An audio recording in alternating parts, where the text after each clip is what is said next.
The Google Maps extension for Vtiger CRM allows you to add address information to your Vtiger records easily.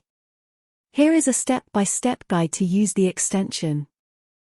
Access it from the CRM settings. Under Other Settings drop-down, select Google Maps. You can filter the contacts based on zip code and radius. Enter the details and press Generate Now. This will display a list of records that satisfy the conditions you applied. To send a mail to the records, press Send Mail button and enter required details.